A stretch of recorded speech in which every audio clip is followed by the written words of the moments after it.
সবাই কেমন আছো? সবাই ভালো আছো তো? আজকে আমার এটা ফার্স্ট ভিডিও, আমি একটা ফার্স্ট ব্লগ তৈরি করলাম। এই ব্লগ ভিডিওটা তোমরা সবাই দেখো। গ্রামের প্রাকৃতিক পরিবেশ, শান্ত পরিবেশ, সামনে ঝিলের একটা গুঞ্জন বাতাস আর বনের একটা চিঁচি শব্দ তোমরা শুনতে পাবে। আর ভিডিওটা দেখো, তোমরা খুব ভালো লাগবে। আর আমার ফার্স্ট ভিডিও এটা, সবাইকে প্রচুর পরিমাণে শেয়ার লাইক করো। আর প্রথম ভিডিও করছি, ভুলভ্রান্তি হতেই পারে, তোমরা সেটা বুঝতেই পারছো, ঠিক আছে? ফার্স্ট ভিডিও, ফার্স্ট ব্লগ আমার ভিডিও, সেই জন্যে কথা না বাড়িয়ে চলো ভিডিওটা দেখি আমরা, ঝিল প্লাস বন, ঠিক আছে? আর প্রচুর পরিমাণে শেয়ার লাইক করো। ওকে, ডান। দেখুন গ্রামের সুন্দর এক মনোরম পরিবেশ, ঝিল প্লাস সাইডে বন। আমি তোমাদের আমাদের এই ঝিলটা দেখাচ্ছি। দেখো একটা বিশাল বড় জায়গা নিয়ে ঝিল। আর ওই যে সাদা বস্তা বাঁধা দেখতে পাচ্ছ, ওতে মাছের খাবার দেওয়া আছে ওই বস্তাগুলোতে একে একে করে। আর জলের কোলাহল তোমরা শুনতেই পাচ্ছ নিশ্চয়ই।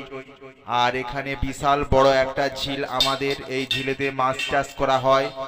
গ্রামের মধ্যে সুন্দর পরিবেশ, খুব ভালো একটা পরিবেশ, মনোরম পরিবেশ। শীতকালের আমেজ কাটাতে গ্রাম্য পরিবেশে যারা ঘুরতে ভালোবাসেন তারা গ্রাম্য পরিবেশে এসে সময় কাটিয়ে যেতে পারেন। তো ঝিলের সাইডে রয়েছে বন, বনের সৌন্দর্যটা আপনারা দেখুন একবার ভিডিওতে, আমি সেটা তুলে ধরেছি। এখনো আমাদের এখানে কাশফুল রয়েছে, তোমরা দেখতে পাচ্ছ সামনেই কাশফুলের ছড়াছড়ি। আর এই বনও তোমরা দেখতে পাচ্ছ। এই সকালের এই আমেজ কাটানোটা ঝিলপাড়ে বসে মজাই আলাদা। খুব সুন্দর পরিবেশের এক সুন্দর, খুব খুব ভালো লাগবে তোমাদের। ঝিলটার গ্রাফিক্সটাই আলাদা। এটা ঝিলের রাস্তা, এই রাস্তা দিয়ে আমরা এসেছি। এই রাস্তা দিয়েই মাছের জাল টাল টানা হয়। আর ওই সামনে রয়েছে বিশাল বড় একটা ফাঁকা জায়গা, যেটা ঘাসে, আগে এগুলোতে ধান চাষ হতো, এখন বর্তমান ধান চাষ হয় না, কারণ ঝিল হয়ে যাওয়ার কারণে ধান চাষ হয় না। তো এখানে এমনিতেই পড়ে আছে, আর জলগুলো পুরো জঙ্গলে ভরা হয়ে গেছে।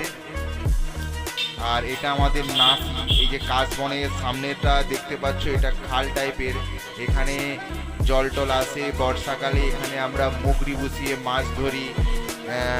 এখনো এতে মাছ আছে, কিন্তু কচুরি পানা হয়ে আছে বলে ততটা বোঝা যাচ্ছে না জল আছে না নিচে মাটি আছে, সেটা তোমরা বুঝতে পারছো না। এই দেখো লম্বা মতো খালের মতো চলে গেছে, খুব সুন্দর পরিবেশ।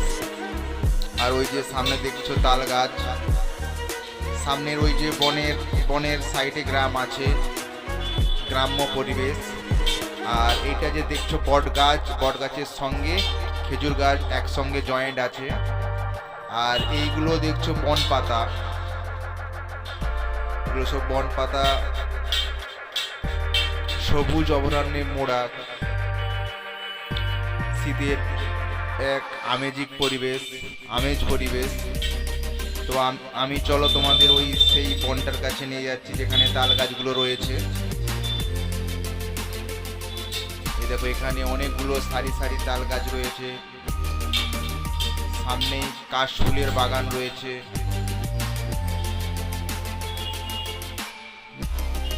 কাশফুলগুলো খুব সুন্দর লাগছে, তাই না? আর দেখো ঝিলের মনোরম পরিবেশ। আর সামনেতে রয়েছে নৌকো, মাছ ধরার নৌকো রয়েছে সামনেতে। এই নৌকো করে মাছের খাবার, ওই যে দূরে দেখতে পাচ্ছ তোমরা সাদা বস্তাতে দড়ি বাঁধা আছে, ওগুলোতে সব মাছের খাবার দেওয়া হয়েছে। ওগুলোতে আবার বিকেলে ঝিলের যারা কর্মচারী তারা ওগুলোকে তুলে আবার খাবার করে আবার ওগুলোকে বেঁধে দেবে। আর ঝিলটাতে প্রচুর বড় বড় মাছ হয়। আমি তোমাদের আর একদিন ভিডিও করে এসে মাছের বড় বড় মাছ দেখাবো তোমাদেরকে, কিভাবে ঝিলে মাছ তৈরি হয়।